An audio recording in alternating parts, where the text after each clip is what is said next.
Com o título Acompanhar, Discernir e Integrar, Santo Afonso Maria de Ligório e o Mistério do Confessar, a obra chega com um propósito bem definido. O Papa Francisco, em um dos seus documentos, apresentou esses 3 verbos como uma espécie de atitude pastoral constante que a Igreja deveria ter. Pensando em tornar mais concreto, sobretudo para os confessores, que têm um papel muito importante na vida cristã e no desenvolvimento da vida cristã dos fiéis. Então, para tornar mais concreto, ou pelo menos dar pistas mais concretas para que a gente pudesse traduzir esses verbos na prática do confessionário, então eu resolvi estudar Santo Afonso Maria de Ligório, que é patrono dos moralistas e dos confessores, de tal maneira a pegar na doutrina de Santo Afonso, nos seus livros, na sua bibliografia, aquilo que ele escreveu para a formação dos seus confessores da época, ideias que pudessem nos ajudar justamente a traduzir esses 3 verbos do Papa na prática do confessionário. Santo Afonso Maria de Ligório é o fundador da Congregação do Santíssimo Redentor. E nas 133 páginas do livro, o padre Luiz Henrique teve a oportunidade de escrever sobre ele após muito estudo. A proposta de Santo Afonso para os confessores, ela se funda sobretudo naquilo que ele chama de ofício dos confessores, ou seja, aquelas atitudes ou atos que o confessor deveria ter, papéis que o confessor deveria ter quando exerce o seu ministério no confessionário, que é o ofício de juiz, de pai, de mestre e de médico, ou seja, em torno desses 4 ofícios, Santo Afonso ele desenvolve, por assim dizer, toda a doutrina do ministério do confessor e depois também toda a pastoral do ministério do confessor. Então é a partir desses ofícios que eu fui buscar as ideias de Santo Afonso que pudessem ser aplicadas junto a esses 3 verbos. O livro é o resultado de um trabalho de pós-doutorado que o padre Luiz realizou em Roma. Foram 2 anos envolvidos com pesquisa e o desenvolvimento da tese. O conteúdo do livro chamou muita atenção de todos esses fiéis leitores que foram convidados a ficar para esse momento de interação após a Santa Missa. O padre passou algumas explicações e foi o necessário para despertar o interesse de muitos que adquiriram o livro.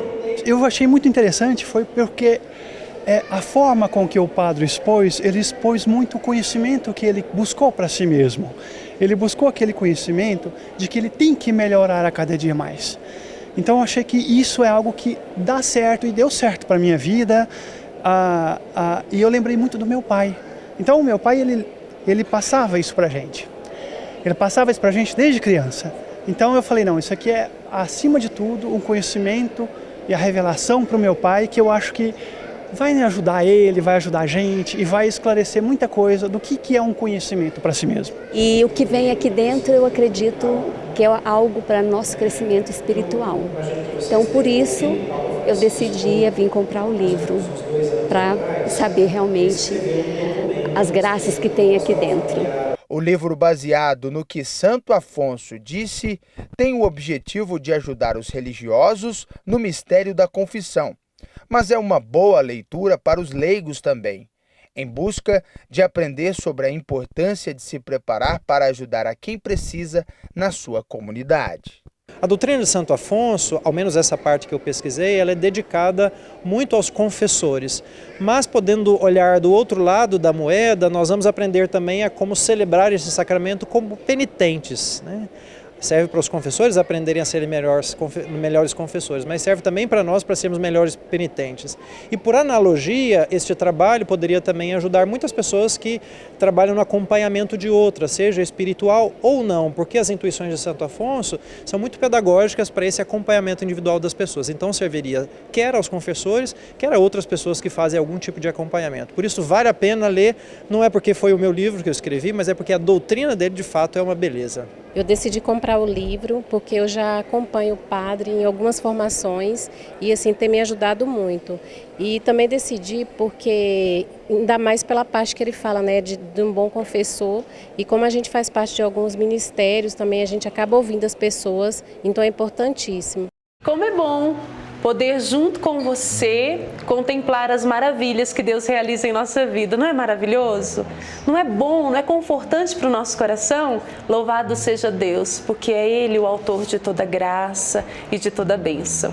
E eu louvo e agradeço ao Pai Eterno por ter cuidado e continuar cuidando de toda a família da Joaquina Coelho de Souza E Silva, ela é de São Paulo, capital, e ela diz assim: em fevereiro de 2011, ao chegar em casa depois de um dia de trabalho estressante na escola, onde sou coordenadora pedagógica, tomei banho e deitei, pois não estava me sentindo bem. Em seguida, tive uma forte dor de cabeça. Parecia que estavam cravando um monte de espinhos nela. Eu também sentia tontura e ânsia de vômitos. Naquele momento, roguei a proteção do Divino Pai Eterno. Moro sozinha em um apartamento, mas consegui interfonar em uma vizinha que me socorreu imediatamente. No hospital, disseram que eu tinha sofrido um AVC hemorrágico. Fiquei 6 dias na UTI, pois havia a possibilidade de uma cirurgia. Mas eu estava muito confiante que isso não seria necessário. Depois de uma tomografia, o médico me deu alta e solicitou uma angiografia cerebral. Um exame muito minucioso. O procedimento não mostrou nenhum problema. Tenho certeza que minha saúde foi restaurada pelas mãos misericordiosas do Pai Eterno. E nós aqui, Joaquina, também temos certeza, viu? O Pai Eterno cuidou, continua cuidando de você. Que Deus a cada dia mais te dê muita saúde, muita paz no coração e que você siga aí o seu caminho sempre dando passos firmes na fé. Vamos continuar juntas em oração.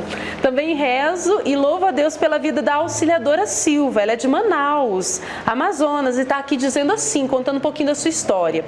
Descobri que estava grávida, mas no 2º mês da gestação, comecei a sentir dores fortes na barriga.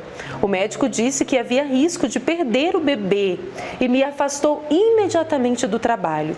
Fiquei 5 meses em repouso absoluto, pois o risco ocorreu porque eu tinha endometriose. Eu não conseguia me alimentar nem me movimentar. Fiquei de cama todo aquele tempo. Recorri com fé à Mãe do Perpétuo Socorro e pedi que intercedesse por mim, pois eu precisava de forças para não entrar em desespero. Muitas vezes me vi sozinha, com uma filha para criar e sem condições físicas e financeiras. Mas não desanimei. Todos os exames mostravam que a bebê estava bem. Eu sempre rezava e acompanhava as novenas tomando a água e passando na barriga. No dia da cesariana, acordei, assisti a primeira novena do dia, pedindo mais uma vez a proteção. Minha filha nasceu e hoje louvo ao Divino Pai Eterno e a Nossa Senhora, porque me ampararam o tempo todo. Também agradeço a todos vocês que levam até as nossas casas essas novenas abençoadas. Amém, auxiliadora, que história linda! Que Deus continue aí amparando você em todas as situações que você necessitar, viu? E eu tenho certeza, por isso aqui o nosso louvor, a nossa palavra de confiança, porque nós temos essa certeza junto com você, que o Pai Eterno não nos desampara, independente da situação que enfrentamos. Então, muita fé, muita força, muita confiança na bênção. Estamos juntas em oração sempre. Que Deus proteja a sua família sempre, cada vez mais.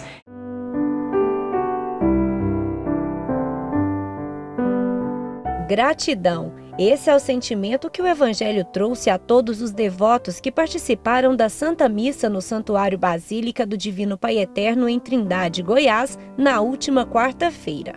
A celebração, presidida pelo arcebispo Dom Juarez Souza, de Parnaíba, no Piauí, reuniu outros 8 bispos da cidade nordestina, além de padres de lá e daqui. A gente celebrar e falar da gratidão. Veja, o único que voltou que era um estrangeiro. Diante do sofrimento, diante da dor, todos nós somos solidários uns com os outros. A gente supera todas as nossas divisões, nossas diferenças. E ao mesmo tempo, quando a gente se sente agraciado por tantos dons que o Senhor nos concede, a atitude do coração humano, do cristão, não deve ser outra a não ser aquela de gratidão. Grande gratidão ao Senhor nosso Deus. A cura de Deus na vida de cada cristão só é plena quando existe de fato um coração que reconhece, louva e agradece a bênção recebida, mesmo diante do sofrimento e das tribulações. Quantas vezes nós recebemos um favor e sequer temos a delicadeza de dizer muito obrigado. Essa palavra ela anda distante dos nossos lábios e também do nosso vocabulário. Essa palavra precisa voltar sempre mais. Muito obrigado, muito agradecido. Que Deus abençoe. Palavras como esta precisam estar mais presentes em nossa vida. Um coração agradecido sabe reconhecer em cada momento a bondade e o amor misericordioso do Pai que cuida de nós. A grande maioria dos romeiros que vêm ao santuário, por exemplo, chega sempre com o coração grato, mesmo que seja para pedir, pois sabe o poder do Pai Eterno. E a gratidão é para todos, até mesmo para quem trabalha em prol da igreja. Nós somos agradecidos primeiramente pelo dom da vocação e pela missão que o Senhor nos concedeu. Sem mérito da nossa parte, a vocação é sempre um dom de Deus. Olha, ser bispo é a coisa mais doida deste mundo, porque veja, ninguém se candidata, ninguém pede para ser, ninguém concorre. É um chamado de Deus através da igreja. Os bispos aqui presentes são da Regional Nordeste 4 da CNBB, Conferência Nacional dos Bispos do Brasil. A reunião é do Conselho Regional do Episcopado do Piauí e entre os assuntos debatidos estão as avaliações do ano pastoral e também as articulações para o ano de 2020. Um encontro que, segundo o bispo, tem muito da gratidão, da devoção e da colegialidade dos religiosos.